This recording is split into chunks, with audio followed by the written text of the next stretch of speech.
First attempt आपके लिए mandatory exam है, ये आप मिस नहीं कर सकते। 6 महीने में आप 11th कर लोगे। आपने पूरे 1 साल दिया 10th के लिए, प्लान बी के चक्कर में यहाँ पे प्लान ए जो है वो खराब हो चुका है ना। ये आपको नहीं करना है। और इस वीडियो का सबसे बड़ा मैसेज यही है आपके लिए कि प्लान बी को देखते हुए आपको प्लान ए खराब नहीं करना है। दूसरा जो एक था कि हाई स्टेक, जो एक डर था बोर्ड का, वो धीरे धीरे कम होगा अब। तो दोनों अटेम्प्ट के लिए आपको अलग अलग सेपरेटली रजिस्टर करना पड़ेगा, ठीक है।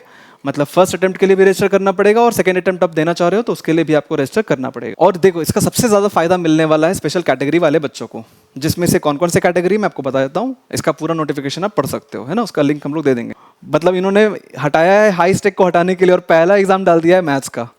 तो ये क्योंकि मैथ्स में बहुत सारे बच्चे डरते हैं लिटरली, इसे बाहर निकालने के लिए ये गवर्नमेंट का बहुत ही बढ़िया एक नोटिफिकेशन है, सर्कुलर है। तो हेलो एवरीवन, कैसे हो सारे।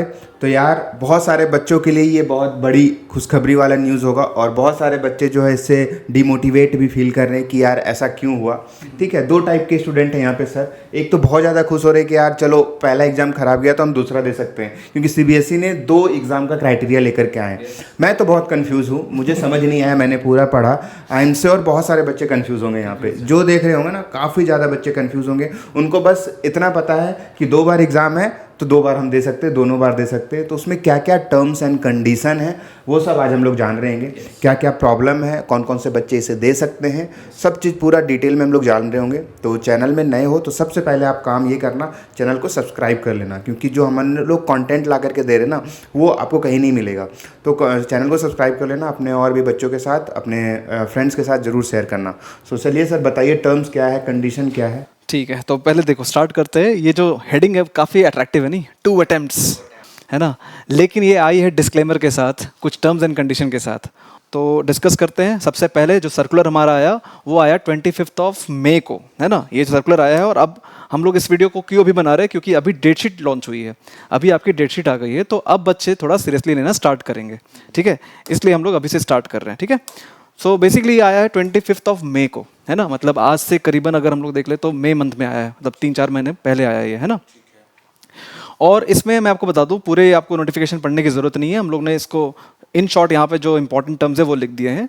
तो ये पहला जो इनका इंपॉर्टेंट रीज़न है इसको लॉन्च करने का, वो ये है कि जो बच्चों में एक डर होता है कि 10th का बोर्ड देना है, और उस डर से काफ़ी अच्छे बच्चे जो होते हैं, मतलब जो काफ़ी पढ़ने में अच्छे होते हैं, उनके भी एग्ज़ाम ख़राब चले जाते हैं सिर्फ डर की वजह से।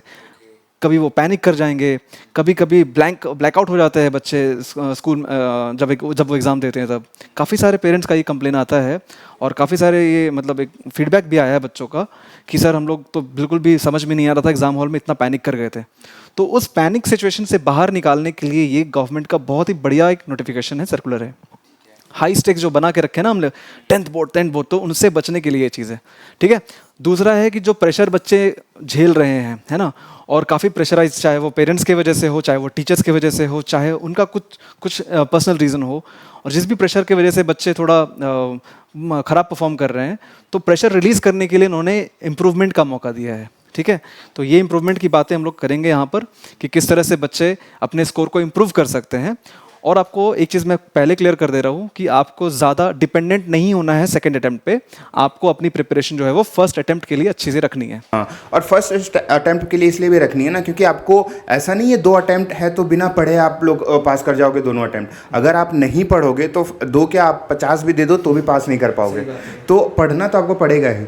2 अटेम्प्ट उन लोगों के लिए फ़ायदा होगा जो मान लो कि अभी पूरी मेहनत कर रहे हैं, ठीक है, और लास्ट मोमेंट में कुछ प्रॉब्लम आ जाती है या फिर कुछ भी इश्यूज आ जाते हैं तो आपका फर्स्ट अटेम्प्ट खराब चला जाता है, तो उनके लिए ज़्यादा बेनिफिट करेगा सेकंड अटेम्प्ट। ट्रू।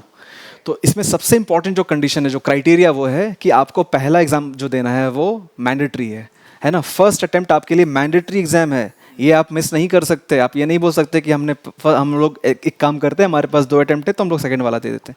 आप ऐसा नहीं कर सकते। आपको फर्स्ट अटेम्प्ट आपको मैंडेटरी है, आप सारे पेपर्स आपको देने होंगे।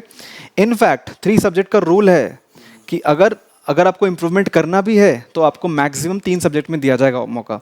फॉर एग्जांपल, आपने फर्स्ट अटेम्प्ट के सारे पेपर्स दे दिए और आपको लगता है कि स्कोर आने के बाद, जो कि अप्रैल में आ जाएगा, है ना, आपका ये फरवरी से मार्च तक चलेगा और अप्रैल में पहले अटेम्प्ट की रिजल्ट आ जाएगी।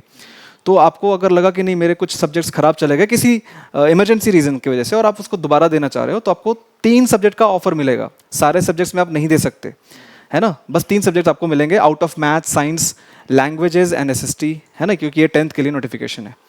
तो 3 सब्जेक्ट का रूल है। और तीसरा रूल ये है कि कंपार्टमेंट, जो बच्चे फेल हो गए, जिन्होंने अभी एग्जाम दी फर्स्ट अटेम्प्ट में और बाई चांस वो फेल हो गए, है ना, तो उनको कंपार्टमेंट वाली कैटेगरी में एग्जाम देनी होगी। उनके लिए इंप्रूवमेंट नहीं है, उनको कंपार्टमेंट वाली कैटेगरी में ही एग्जाम देनी पड़ेगी, जिसके लिए आपका वो सर्टिफिकेट भी अलग आता है, ठीक है, और जो आई थिंक उनका जो एडमिट कार्ड आता है वो भी अलग आता है, ठीक है। तो ये आपको थोड़ा ध्यान में रखना है। रही बात इंटरनल असेसमेंट में, कुछ बच्चे सोच रहे होंगे कि अच्छा 2 बार एग्जाम होगी तो क्या इंटरनल भी 2 बार होगा? ऐसा बिल्कुल नहीं है। इंटरनल एग्जाम सिर्फ 1 बार होगी, है ना, वो भी आपकी प्रीलिम्स के वक्त उससे पहले हो जाती है ना, जो आपके स्कूल में होता है हर बार। और दूसरा है शेड्यूल। जो शेड्यूल है आपका वो ऑलरेडी आ चुका है और आपको मालूम है कि आपकी एग्जाम जो है वो 17 फेब से स्टार्ट हो रही है। और सबसे जो डेंजरस बात है वो है मैथ्स। इससे पहले जो मतलब हिस्ट्री में नहीं हुआ आज तक, वो इस बार हुआ है कि इस बार जो बोर्ड एग्जाम स्टार्ट हो रही है वो मैथ्स से स्टार्ट हो रही है। एक तो बोर्ड एग्जाम का डर, मतलब इन्होंने हटाया है हाई स्टेक को हटाने के लिए और पहला एग्जाम डाल दिया है मैथ्स का। तो ये क्योंकि मैथ्स में बहुत सारे बच्चे डरते हैं लिटरली। अगर वो पेपर बाद में होती है तो उनको एक हैबिट हो जाता है कि चलो बाहर जाकर एग्जाम दे रहे हैं, तो थोड़ा सा डर कम हो जाता है। लेकिन जब पहले दिन ही है और मैथ्स का पेपर है तो थोड़ा बच्चों में डर रहता है। बट मैं आपको अभी बता रहा हूँ, डरने वाली कोई बात नहीं है। आप उससे पहले इतनी बार एग्जाम दे दोगे कि आप यूज्ड टू हो जाओगे वैसे मतलब वैसे कंडीशन में बैठने के लिए, वैसे एग्जाम को देने के लिए। डरने वाली बात नहीं है, उल्टी ये अच्छी बात है, क्योंकि मैथ्स एक बार आपका जो मेजर पेपर है फर्स्ट डे ही क्लियर हो गया ना, तो उसके बाद आप पूरे जो आने वाले पेपर्स है उसको आप थोड़ा इजी वे में लेते हो, है ना, मतलब थोड़ा आप उसके लिए स्ट्रेस कम हो जाता है एटलीस्ट, ठीक है। और जो दूसरी एग्जामिनेशन होगी, फर्स्ट जो एग्जाम हो रही है वो 17 फेब से हो रही है, और जो दूसरी एग्जाम हो रही है वो मई मंथ में होगी, ठीक है। तो जो सेकेंड अटेम्प्ट होगा वो मई मंथ में होगा। फर्स्ट अटेम्प्ट की जो रिजल्ट आएगी वो आएगी अप्रैल में। इसके बाद ही आप सेकेंड अटेम्प्ट के लिए अप्लाई कर सकोगे, ठीक है। और देखो, इसका सबसे ज़्यादा फायदा मिलने वाला है स्पेशल कैटेगरी वाले बच्चों को, जिसमें से कौन कौन से कैटेगरी मैं आपको बता देता हूँ। इसका पूरा नोटिफिकेशन आप पढ़ सकते हो, है ना, उसका लिंक हम लोग दे देंगे नीचे। तो पहला है जो स्पोर्ट्स स्टूडेंट्स हैं, स्पोर्ट्स के वजह से अगर एग्जामिनेशन मिस हो जा रही है या ख़राब हो जा रहा है तो आपके पास अपॉर्चुनिटी है कि आप उसमें नेक्स्ट अटेम्प्ट में आप अच्छे से उसको इंप्रूव कर सको। तो सबसे ज़्यादा बेनिफिट मिलेगा स्पोर्ट्स वाले बच्चों को, है ना। खेलो इंडिया के तहत ये बहुत ही अच्छा एक मूव है, एक इनिशिएटिव है गवर्नमेंट का। दूसरा क्या है, विंटर बाउंड स्कूल्स में, जब जैसे अभी न्यूज़ आई है कि कश्मीर की न्यूज़ है कि वहाँ पे स्कूल को बंद किए गए हैं कुछ स्नोफॉल के वजह से। तो ऐसे कई सारे रीजन्स हैं इंडिया में जहाँ पे नेचुरल कैलामिटी की वजह से या फिर विंटर बाउंड स्कूल जिनको कहते हैं हम लोग, जहाँ पे स्नोफॉल हो जाते हैं या फिर काफ़ी ठंड की वजह से स्कूल को बंद करना पड़ता है कुछ दिनों के लिए। तो उस केस में आप जो भी ऑफर्ड सब्जेक्ट्स हैं आप उसमें आराम से रीअपेयर हो सकते हो, ठीक है। तो उनके लिए बेनिफिट का ये बात है। और तीसरा जो सबसे ज़्यादा रिक्वायर्ड है वो है CWSN, यानी कि चिल्ड्रन विथ स्पेशल नीड्स, है ना। इन बच्चों के लिए जो फैसिलिटी आपको फर्स्ट अटेम्प्ट में मिलती थी वही सारे फैसिलिटी आपको सेकेंड अटेम्प्ट में भी मिलेगी। तो ये बहुत अच्छी बात है ये, क्योंकि फैसिलिटी देने में थोड़ा गवर्नमेंट को मतलब अरेंज करना पड़ता है, सारी चीज़ें वो गवर्नमेंट की तरफ से दिया जाता है बच्चों को, और डेफिनेटली मिलना चाहिए बच्चों को। तो ये अच्छी चीज़ है कि उन्होंने सारी फैसिलिटी को सेकेंड अटेम्प्ट के लिए भी एक्सटेंड कर दिया है, ठीक है। और ये हो गया एलिजिबिलिटी क्राइटेरिया। तो अभी जैसे क्या है कि बच्चों में काफ़ी सारा कन्फ्यूजन होता है। क्यों होता है? क्योंकि तीन अलग अलग केसेस बन गए। एक जो इस साल बच्चे देंगे रेगुलर बैच वाले, दूसरे जो कंपार्टमेंट वाले, यानी कि पिछले बार जो फेल हुए हैं उनका कंपार्टमेंट लगते आ रहा है, अभी तक क्लियर नहीं हुआ पेपर, वो कंपार्टमेंट वाले, और तीसरे वैसे बच्चे जो इम्प्रूवमेंट दे रहे हैं, है ना, वो सारे बच्चे भी हैं। तो इसलिए ये क्लैरिटी आपको चाहिए। इसमें दोनों फर्स्ट एग्जामिनेशन और सेकंड एग्जामिनेशन दोनों के लिए अलग अलग एलिजिबिलिटी क्राइटेरिया यहाँ पे दिया हुआ है। मैं आपको ब्रीफ में बता देता हूँ। पहला है जो फ्रेश स्टूडेंट जो इस साल 10th पहली बार देंगे उनके लिए डेफिनेटली जो इस साल के बोर्ड है। और ये जो 3 है ये पिछले साल के स्टूडेंट्स हैं जिनका कंपार्टमेंट लगा हुआ है, सेकेंड चांस जिनको फिर से देना है। एसेंशियल रिपीट जिनको मतलब जो पिछले साल मिस कर दिए थे पेपर, है ना, जिनको एसेंशियल रिपीट लग गया था, मतलब पूरा 1 साल उनका वेस्ट हुआ है, उनको वो इस साल इन बच्चों के साथ बैठकर दे सकते हैं। और तीसरे इंप्रूवमेंट वाले बच्चे यहाँ पे दे सकते हैं जिनका पिछले साल जो एग्जाम दिए उनको इंप्रूव करना है। तो सेकेंड एग्जामिनेशन के लिए कौन कौन एलिजिबल है? जिन्होंने इस साल एग्जाम दी और उनको इंप्रूव करना है, ठीक है, up to 3 main subjects. Improvement के लिए आपको 3 मेन सब्जेक्ट्स आपको दिए जाएंगे, ठीक है। दूसरा है first and third chance compartment, जो जिनको कंपार्टमेंट लग रहा है, चाहे इसमें कंपार्टमेंट लगा वो देंगे, या फिर पिछले साल से कंपार्टमेंट लगते आ रहा है वो बच्चे देंगे। सर इसमें एक क्वेश्चन आ रहा है कि ये जो 2 एग्ज़ाम, तो अगर मैं देखूं जहाँ तक मैं समझ पा रहा हूँ तो पहले भी तो 2 एग्ज़ाम होते थे ना। मान लीजिए जो कंपार्टमेंट की ये बात आई तो जिसका मार्क्स कम आता था वो इम्प्रूवमेंट के लिए तो पहले भी देते थे, तो फिर ये दोनों में क्या डिफरेंस क्या है इस बार? पहले भी तो हो ही रहा था। कंपार्टमेंट में कैसा होता है ना, उसमें आपको कंपार्टमेंट की सर्टिफिकेट मिलती है, तो आगे चलकर जैसे आप जब अपने रिज्यूमे आप बिल्डअप करते हो या फिर आप कभी जब कंपनी के प्लेसमेंट में बैठते हो तो वहाँ पे जो सर्टिफिकेट दिखाते हो ना, तो उसमें कंपार्टमेंट का सर्टिफिकेट अलग आता है। तो जो रिक्रूटर्स होते हैं उनको मालूम है कि ये बच्चे ने कंपार्टमेंट एग्जाम देकर इतना स्कोर किया है। अभी 2 अटेम्प्ट का मतलब कि इन दोनों में से जो बेस्ट स्कोर होगा वो उसका एक सर्टिफिकेट बनकर आएगा और उसमें कंपार्टमेंट लिखा हुआ नहीं आएगा। कंपार्टमेंट नहीं लिखा हुआ आएगा। कंपार्टमेंट मान लीजिए जिसका कंपार्टमेंट लगा था ये उन लोगों के लिए था कि कंपार्टमेंट लिख करके आएगा। Yes. बट ऐसा भी तो होता था ना जिसका मार्क्स कम है, ठीक है, तो वो इम्प्रूवमेंट के लिए ऐसा कुछ पहले होता है। देखो ज़्यादा डिफरेंस नहीं है इम्प्रूवमेंट एग्जामिनेशन और जो आप सेकेंड अटेम्प्ट कह रहे हो उसमें। सिर्फ ये फ़र्क आप मान के चलो कि जैसे इम्प्रूवमेंट एग्जामिनेशन आप तब देते हो जब आप ऑलरेडी एक अटेम्प्ट दे चुके हो और आपको स्कोर इंप्रूव करना है, ठीक है, तो उनमें से जो बेस्ट स्कोर होता था वो काउंट किया जाता था, ठीक है, तो यानी कि इंप्रूवमेंट एग्जाम पहले से भी होती थी। लेकिन अभी जो सेकंड अटेम्प्ट में इसमें सबसे ज़्यादा फायदा क्या मिलेगा कि अगर आप किसी भी इमरजेंसी से एक दो पेपर आप मिस कर रहे हो और आपने एग्जाम दिया ही नहीं है, तो आप सेकंड अटेम्प्ट में एटलीस्ट वो पेपर के लिए आप अपीयर हो सकते हो, ठीक है। लेकिन ये कंडीशन के साथ है, आप सारे पेपर्स मिस नहीं कर सकते ऑब्वियसली, क्योंकि वो पहला मैंडेटरी रूल है, ठीक है। बट अगर एक दो पेपर आप मिस कर दिए किसी वजह से, इल हेल्थ की वजह से या कुछ फैमिली इमरजेंसी की वजह से, तो आप सेकेंड अटेम्प्ट आप दे सकते हो, ठीक है। उसके बाद मैंने आपको बता दिया कंपार्टमेंट और इम्प्रूवमेंट ये सारे एलिजिबल होंगे सेकेंड अटेम्प्ट के लिए, ठीक है, और जिन्होंने रिप्लेस करके इम्प्रूवमेंट की एग्जाम देना चाहते हैं उनके लिए भी, ठीक है। अब इसके बाद आगे बढ़ते हैं, सिलेबस क्या रहेगी। अब ये भी डाउट आ सकता है बच्चों को कि सिलेबस चेंज रहेगा या हाफ रहेगा, क्योंकि ऐसा कोविड के टाइम पे हुआ था जब 2 टर्म्स होते थे, टर्म 1 एंड टर्म 2, तो सिलेबस को बाइफर्केट किया गया था, है ना, हाफ एंड हाफ किया गया था कुछ बोर्ड्स के लिए। सो ऐसा बिल्कुल नहीं है इसमें, आप जो भी एग्ज़ाम दोगे हर एक एग्ज़ाम के लिए सिलेबस फुल लेंथ पेपर रहेगा, फुल सिलेबस रहेगा, है ना, सिलेबस चेंज नहीं होने वाला है, ठीक है। दूसरा है LOC यानी कि लिस्ट ऑफ कैंडिडेट्स, ये स्कूल रिलीज़ करती है और आपको रजिस्ट्रेशन करना पड़ता है, तो दोनों अटेम्प्ट के लिए आपको अलग अलग सेपरेटली रजिस्टर करना पड़ेगा, ठीक है। मतलब फर्स्ट अटेम्प्ट के लिए भी रजिस्टर करना पड़ेगा और सेकेंड अटेम्प्ट आप देना चाह रहे हो तो उसके लिए भी आपको रजिस्टर करना पड़ेगा। और रही बात रिजल्ट की, तो मैं आपको बता चुका हूँ, पहले अटेम्प्ट का रिजल्ट जो आपको मिलेगा वो अप्रैल मंथ में मिलेगा और जो दूसरे अटेम्प्ट का रिजल्ट रहेगा वो आपको जून में मिलेगा, ठीक है। तो आप इससे बिल्कुल आप प्लानिंग कर सकते हो क्लास 11th के लिए कि आप किस तरह से आप एडमिशन लेने वाले हो और किस तरह से आप अगर पहले अटेम्प्ट को ज़्यादा फोकस देते हो तो आपको टाइम मिलेगा अप्रैल से ही क्लास 11th का स्टडी करने का, ठीक है। ये सारे मेजर चीज़ें हैं जो हमने यहाँ पे नोट डाउन करके रखे हैं। अच्छा, इसके बाद आता है पोस्ट रिजल्ट फैसिलिटीज़। जैसे कुछ बच्चे क्या करते हैं, उनको लगता है कि स्कोर हमारा इतना नहीं मिला जितना हमें मिलना चाहिए था, तो वो क्या करते हैं कि फ़ोटो कॉपीज़ मंगाते हैं कि जो आंसर शीट उन्होंने लिखा है वो एक बार देखना चाहते हैं कि कहाँ कहाँ मार्क्स उनका कट हुआ है और कैसे कैसे मार्क्स मिले हैं। तो और रही बात उसके बाद रिवैल्यूएशन की, फिर वो चाहते हैं कि हमारा पेपर फिर से इवैल्यूएट किया जाए। तो वो सारी जो फैसिलिटीज़ मिलती हैं, यहाँ पे थोड़ा सा ड्रॉबैक मिलेगा आपको, क्योंकि ये आपको तभी पॉसिबल है जब दोनों एग्जाम्स CBSE कंडक्ट करा ले। मतलब फर्स्ट अटेम्प्ट होने के बाद रिजल्ट आ गया, फिर सेकेंड अटेम्प्ट हो गया, उसके भी रिजल्ट आ गए जून में, जून के बाद ही आप ऐसा कर सकते हो कि आप ये सारे फैसिलिटीज़ फोटोकॉपी मंगाना हो या री एवैल्यूएशन करना हो, उसके बाद आप कर सकते हो। तो ये थोड़ा सा टाइम कंज्यूमिंग रहेगा उन बच्चों के लिए, ओके। ये एक ड्रॉबैक है एक तरह से इस नोटिफिकेशन का। और दूसरा है एडमिशन इन क्लास 11th। इसके लिए आपको एक प्रोविजनल सर्टिफिकेट दिया जाएगा कि आप इसके बेसिस पे, इसके आधार पर आप एडमिशन ले सकते हो अप्रैल मंथ में। और अगर आप अपने रिजल्ट से सेटिस्फाइड नहीं हो तो आप इम्प्रूवमेंट एग्जाम जो दे रहे हो या सेकेंड अटेम्प्ट दे रहे हो, उसका जब रिजल्ट आ जाए तो उसके बाद फिर आप फर्दर एडमिशन के लिए जा सकते हो, ठीक है। तो यही ओवरऑल इसमें था। लेकिन हम लोग जो अभी डिस्कशन का पार्ट है वो ये है कि इसकी अच्छी बात क्या है और बुरी बात क्या है।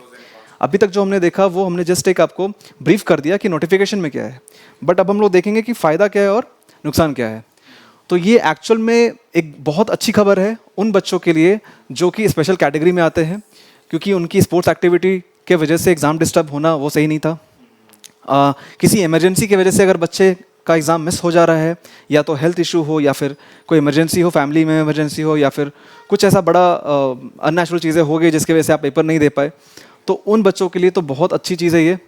इवन CWSN बच्चों के लिए, है ना, जिनको स्पेशल नीड की ज़रूरत होती है, ऑलराइट, तो इनके लिए बहुत अच्छी बात है ये।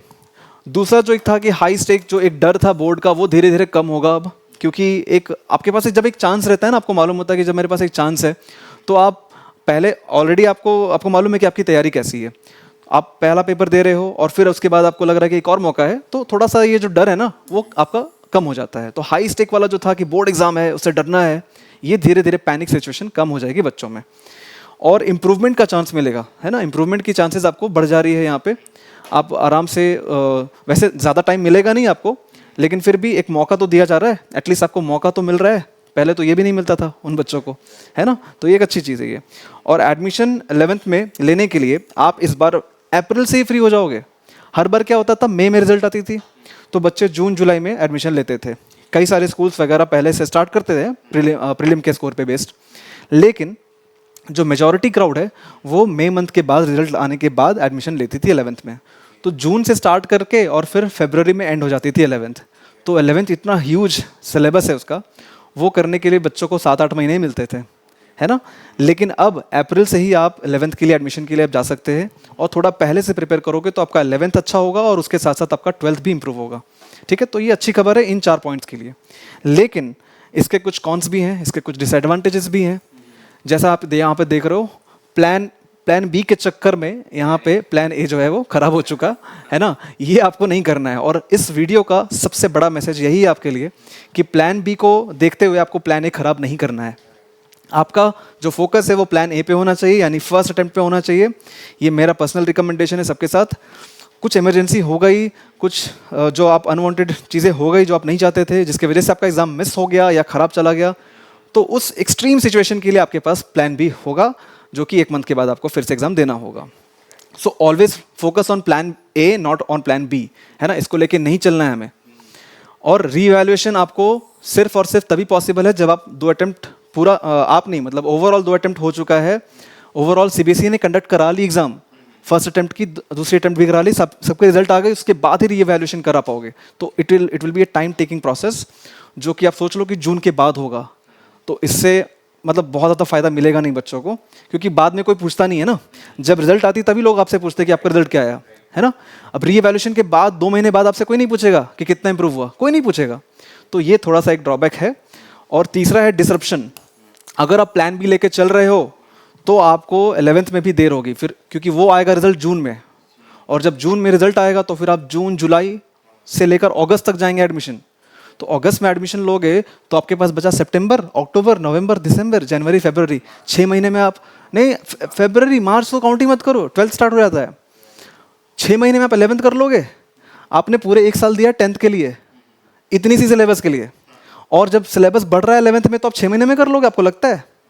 तो वो एक सबसे बड़ा ड्रॉबैक यहाँ पे रहेगा बच्चों और ये भी रहता है ना कि अगर सेकंड अटेम्प्ट में देते हैं कि वो जब तक रिजल्ट नहीं आता ना तो हम कोई भी चीज़ स्टार्ट भी नहीं कर सकते, नहीं कर पाते, वो माइंड में रहता ही रहता है। हाँ, तो फिर रहता ही है। मतलब हम लोग भी अपने टाइम पे रहता था कि अभी 1-1.5 महीने छुट्टी है, अभी 10th दिया है सारे। इसीलिए सेकंड अटेम्प्ट बहुत ज़्यादा वो खुश होने वाली बात नहीं है, क्योंकि कोई ऐसा नहीं है कि हम फर्स्ट अटेम्प्ट छोड़ करके सेकंड अटेम्प्ट में दे सकते हैं 1 महीने पढ़ करके। जब ये तुमने 1 साल नहीं पढ़ा तो फिर 1 महीने में पढ़ के क्या ही फ़ायदा होगा। सेकंड अटेम्प्ट फिर से मैं बोल रहा हूँ बस उन्हीं लोगों के लिए है जिनका किसी भी रीज़न से एग्ज़ाम खराब गया हो, लेकिन उनके कॉन्सेप्ट पूरे क्लियर हैं, पहले से उन्होंने पूरा पढ़ा हुआ है, सारा सिलेबस कंप्लीट है, पूरी मेहनत किया है उन्होंने। सिर्फ सेकंड अटेम्प्ट उन्हीं लोगों के लिए है बस, और कुछ नहीं है। इसलिए समरी है ये पूरा, कंक्लूजन जो भी मान लो इसको। अब ये लेकर के नहीं चलना कि फर्स्ट नहीं दिए सेकंड दे देंगे तो हो जाए। हाँ, ऐसा माइंड में बिल्कुल नहीं रखना है ना। तो इसमें देखो 4 ही पॉइंट आपको याद रखने हैं कि पहला जो अटेम्प्ट है वो मैंडेटरी है, आपको देना है, सारे पेपर्स देने हैं। एक आध मिस हो जाए उसके लिए ऑप्शन है आपके पास इंप्रूवमेंट का, है ना। सेकंड अटेम्प्ट है उसके लिए, बट मेजॉरिटी पेपर्स आपको देने हैं। दूसरा है सेकंड अटेम्प्ट सिर्फ इंप्रूवमेंट के मकसद से बनाई गई है ना, ताकि आप उसमें इंप्रूवमेंट का एक चांस लेकर चलो, ठीक है। दूसरा और तीसरा पॉइंट है कि रीवैल्यूएशन मैंने आपको बता दिया है कि आपको सिर्फ सेकंड अटेम्प्ट के बाद ही आप रीवैल्यूएट कर पाओगे। और लास्ट आपको भूलना नहीं है कि 3 सब्जेक्ट वाला रूल, यानी कि आपको एटलीस्ट 3 पेपर में यहाँ पे मैंडेटरी है पहला अटेम्प्ट, एटलीस्ट 3 पेपर में आपको देने ही देने हैं। दूसरा ये है कि जब आपको इम्प्रूवमेंट दिया जाएगा, है ना, इम्प्रूवमेंट के लिए आपको सिर्फ 3 ऑप्शन मिलेंगे, सिर्फ 3 मेन सब्जेक्ट में ही आपको ऑप्शन मिल रहा है इम्प्रूवमेंट का, सारे सब्जेक्ट्स में इम्प्रूवमेंट नहीं मिल रहा है, ठीक है। तो बस आपको ये ध्यान में रखना है, ठीक है। इतना ही है कंक्लूजन। और इसके साथ साथ बिग अनाउंसमेंट आपके लिए है ना। लाइव बैचेस स्टार्ट हो चुके हैं हमारे। Yes. आप ऑफलाइन या फिर ऑनलाइन आ सकते हो। और हम लोगों का जो रिजल्ट है, क्लास टॉपर का जो रिजल्ट है, वो one of the best result होता है हर एक साल। 99 परसेंटाइल बहुत सारे बच्चों के आते हैं, मैथ्स में 100 आउट ऑफ 100 आते हैं, ठीक है, साइंस हो गया। और आपको अगर कोई भी डाउट होता है तो आप डायरेक्टली सर से बात कर सकते हो, और आप ऑफलाइन और ऑनलाइन दोनों तरीके से आप जुड़ सकते हो। और एड्रेस वगैरह सब मिल जाएंगे नीचे डिस्क्रिप्शन में, सभी चीज़ों का लिंक है, उसे ज्वाइन कर लेना। और वीडियो अच्छा लगा तो यार ज़रूर शेयर करना अपने फ्रेंड्स के साथ। कोई भी कंफ्यूजन है तो आप कमेंट करके हमसे पूछ सकते हो। Yes. तो thank you sir, thank you so much. और इनमें जो कंफ्यूजन था आई होप क्लियर हो गया होगा। बिल्कुल बिल्कुल। ठीक है, तो मिलते हैं नेक्स्ट वीडियो में। ओके।